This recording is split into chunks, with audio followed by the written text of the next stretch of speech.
안녕하세요. 주식하는 개척교회 사무입니다. 오늘은 그리스도인이라면 한 번쯤 고민해봤을 질문을 같이 이야기해보려고 해요. 그리스도인은 돈과 투자를 어떻게 바라봐야 할까요? 신앙이 있으면 돈 이야기는 하면 안 되는 걸까요? 어떤 분들은 주식 투자는 나쁘다고 생각합니다. 그래서 남몰래 하거나 반대로 절대 해서는 안 된다고 생각하죠. 또 어떤 분들은 신앙이 있으면 돈 이야기는 세속적이다 생각해서 남들과는 이야기할 수 없다고 생각합니다. 그런데 성경을 보면 돈 자체를 나쁘다고 말하지는 않습니다. 오히려 돈을 어떻게 바라보고 어떻게 사용해야 하는지에 대해서 많은 이야기를 합니다. 그 중에서 중요한 개념이 하나 있어요. 바로 청지기라는 개념입니다. 성경에서는 우리가 가지고 있는 모든 것이 결국 하나님께서 맡겨주신 것이라고 해요. 내 시간, 내 재능, 그리고 내가 가지고 있는 돈까지도 모두 내가 만든 것이라기보다 잠시 맡겨진 것이라는 관점입니다. 그래서 성경은 얼마나 많이 가졌느냐보다 맡겨진 것을 어떻게 사용했는지를 더 중요하게 바라봐요. 예수님이 말씀하신 달란트 비유를 보면 주인이 종들에게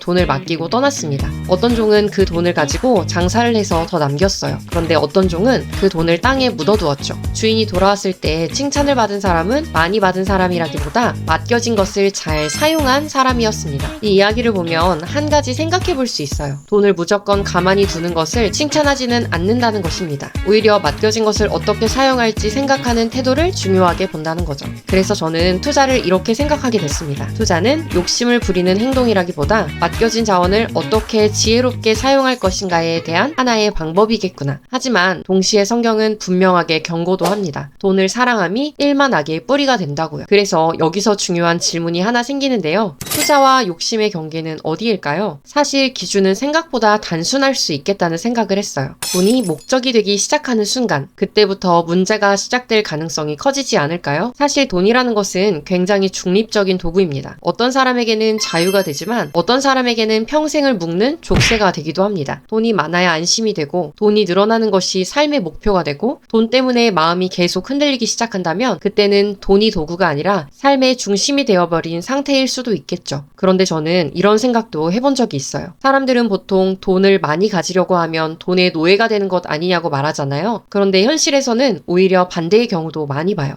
돈이 없을수록 선택할 수 있는 길이 줄어들고 더 쉽게 돈의 노예가 되기도 한다는 것을요. 그래서 저는 돈을 사랑하지 않으면서도 돈에 대해 무지하지 않는 것이 중요하다고 생각하게 됐습니다. 특히 목회자 가정으로 살다 보니 한 가지 현실적인 고민을 하게 됐어요. 바로 노후죠. 일부 목사님들을 제외하고 우리가 아무리 성실하게 목회를 해도 노후가 자연스럽게 보장되기 어려운 현실이더라고요. 목회자뿐 아니라 대부분의 사람들은 열심히 살지 않아서가 아니라 노후를 개인이 준비해야 하는 방향으로 사회가 이미 바뀌어 있더라고요. 우리에게 필요한 건 지금의 삶을 성실하게 살아가면서도 앞으로의 삶을 준비하는 지혜가 함께 필요하다고 생각하게 됐어요. 그리고 저는 그 방법 중 하나로 주식을 공부하기 시작한 거고요. 돈을 사랑해서가 아니라 맡겨진 삶을 조금 더 책임있게 준비하고 싶었기 때문이었어요. 그래서 결국 중요한 질문은 이거 같아요. 나는 지금 돈을 수단으로 사용하고 있는가? 아니면 돈에 끌려가는 삶을 살고 있는가? 이 질문에 답이 분명해지면 돈을 바라보는 태도도 조금씩 달라지기 시작할 거예요. 돈을 많이 버는 방법 보다 돈을 어떤 관점으로 바라보면 좋을지를 먼저 생각해보는 게 어떨까요?